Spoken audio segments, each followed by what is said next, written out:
I'm 76 years old now, and last winter I realized something that made me sit quietly for a long time. For most of my life, I believed success was the most important thing a person could achieve. I thought if I worked hard enough, climbed high enough in my career, and built a life people admired, peace would naturally follow. But life has a strange way of teaching us that what we chase isn't always what we truly need. My name is Nathaniel Brooks, and I've spent most of my life living just outside Lexington, Kentucky. These days, my mornings are slow and quiet. I wake up early, usually before the sun rises, and walk into the kitchen to make a cup of coffee. Then I step out onto the small wooden porch behind my house and sit there while the sky slowly turns from dark blue to pale orange. Sometimes I hear a dog barking down the street or a pickup truck heading toward the highway for the morning commute. Other than that, the neighborhood is calm. It took me most of my life to understand how valuable that kind of quiet really is. When I was growing up in the early 1960s, peace wasn't something people talked about very much. In our house, success meant responsibility. My father worked long shifts at a tire manufacturing plant, and when he came home, his hands were rough and tired from the machines. He used to sit at the kitchen table after dinner and tell me something that stuck with me for decades. He would say, "Son, the world respects the man who gets ahead."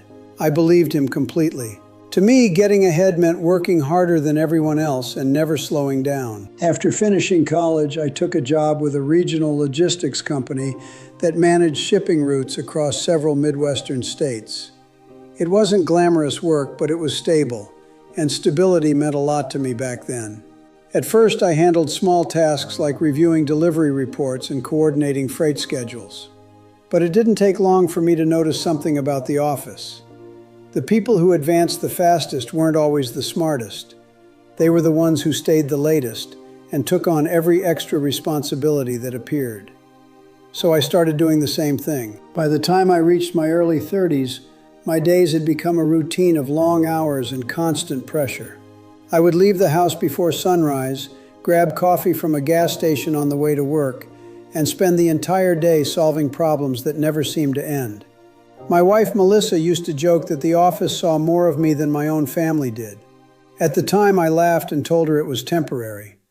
I believed that if I worked hard enough now, everything would slow down later.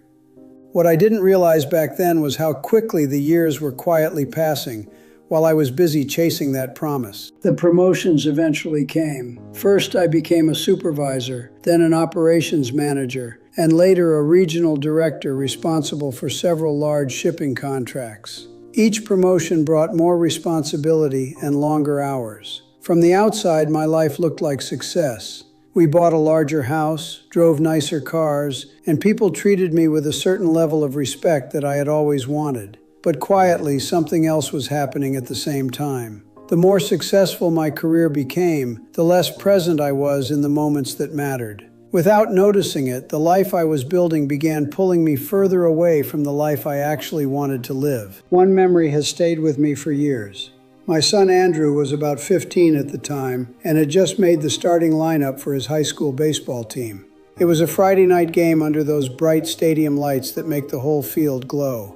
He had been practicing for weeks and was excited in that quiet way teenage boys sometimes are when they're trying to look calm but can't hide it completely. Melissa reminded me several times that week not to miss the game, and I promised I would be there. That afternoon at work, however, a problem came up with one of our largest shipping contracts in Indianapolis. Meetings started running late, phone calls kept coming in, and before I realized it, the sun had already started setting. By the time I finally left the office and drove home, the game had already ended. When I walked through the front door, Andrew was sitting at the kitchen table eating cereal and scrolling through something on his phone. I asked him how the game went, and he simply said they had won. Then he rinsed his bowl and went upstairs without much conversation. Later that evening, Melissa told me something quietly while we were cleaning the kitchen. During the game, Andrew had kept glancing toward the stands between innings. He thought maybe I would show up late and take a seat somewhere in the crowd. Hearing that stayed with me longer than any promotion or business deal ever did. Still, like many people who are busy chasing success, I pushed that feeling aside and kept going. Years passed and my career continued moving forward. By the time I reached my 60s, I had built the kind of professional reputation that once seemed like the ultimate goal. People trusted my decisions, and the company depended on me to handle complicated problems. Yet something about my life felt constantly tense.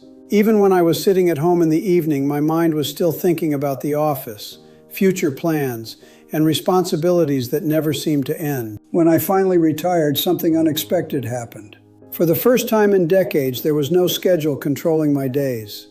At first it felt strange, almost uncomfortable. My life had been built around constant motion, and suddenly everything was quiet. But slowly that quiet started to feel different. I began taking morning walks through the neighborhood, noticing things I had never paid attention to before. I started sitting outside in the evenings, watching the sun disappear behind the trees. For the first time in years, there was nowhere I needed to rush, and that feeling was strangely peaceful. One afternoon, I was visiting my daughter in Columbus, Ohio. We were sitting on a park bench while her kids played on the swings nearby. The wind moved gently through the leaves, and for a few minutes, neither of us said anything. Then she looked at me and said something simple that stayed in my mind. She told me I seemed calmer now than when she was growing up. She said it felt like the weight I used to carry around all the time had finally disappeared. Hearing that made me realize how heavy my life must have looked from the outside all those years. Hearing that made me realize something important. For most of my life, I believed success was the path that would eventually lead to peace. I thought if I worked long enough and achieved enough, life would naturally slow down and become easier. But looking back now, I understand that peace doesn't appear automatically at the end of success. Peace is something you have to protect along the way. These days, my life is much simpler than it used to be. Most mornings, I sit on my porch with a cup of coffee and watch the neighborhood wake up. Sometimes children ride their bikes past the house, and sometimes a neighbor walks their dog down the sidewalk. There are no urgent meetings waiting for me, no late-night phone calls about problems at work, and no pressure to keep climbing higher. If I could speak to the younger version of myself, the man who believed success was the most important thing in life, I would tell him something very simple. Work hard and provide for the people you love. But don't forget to protect the quiet moments along the way. Because success can fill your calendar for years, but peace is what makes those years worth living. And sometimes the greatest realization in life is discovering that the calm you were searching for was available all along. You just had to slow down long enough to notice it. If this video made you pause and think about your own life, take a moment and share it with someone who might need to hear it too. Sometimes the lessons that take a lifetime to learn can change everything when heard at the right time. And if you enjoy thoughtful stories like this, don't forget to like and subscribe so you won't miss the next one.